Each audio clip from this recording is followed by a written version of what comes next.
Hey Bearcats! So, your next stop is Wakula Springs in Florida. I had to look that up, wasn't sure where that was, but you know what? This is very exciting. You are going to be staying in a state park that is an international birding hotspot, and I'm not even being facetious here. There have been 224 species of birds recorded at the very location where you're going to be spending the night. I figured I'd tell you about a couple of species that you might find. One is really obscure. Okay, so you probably won't find it, but it's called a common gallinule. Some of the bird field guides might call it a common moorhen. At any rate, it is a bird of wetlands. We actually have them at St. Vincent, but they are like poking around between the cattails and low-growing vegetation and the grasses, and it's very rare that you would ever see one. But if you did see one, it's kind of like a chicken. It's a marsh bird. It's in its own family. And along with other birds called rails, which are also chicken-like. Now, there's a second bird that I want to tell you about. It's called the White Ibis.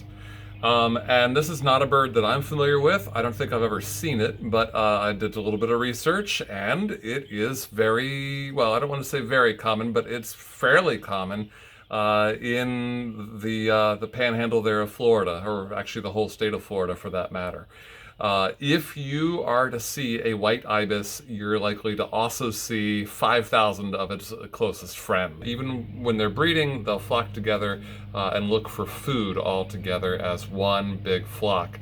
They like to be in a wide variety of wetland habitats, whether it be sort of woody swampland as well as open estuaries.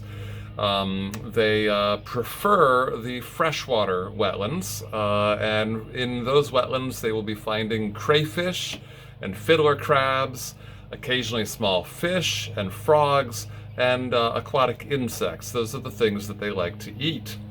As you'll see in the picture, they have a very curved bill. That seems rather awkward to me, but you know, I'm not a bird and I also don't eat aquatic insects and fiddler crabs, so I'm sure it has evolved in just the right way to help them find the food that they like to eat. Now, how they find the food is interesting because ibises, they've done some studies on the ibis, and it turns out that they rely very much on tactile sensation. That is, they are poking their long, curved beak into the mud and shallow water. Water, by the way, they like it to be just a few inches deep. And they will sweep their bill around and poke into the mud, and they're going to feel these crabs and crayfish and fish with their beaks. They have a lot of nerves at the ending of their beak, and when they feel something there, they bite down on it and swallow it. All right, so that's kind of an abbreviated introduction to some wetland birds that you might find there in Florida.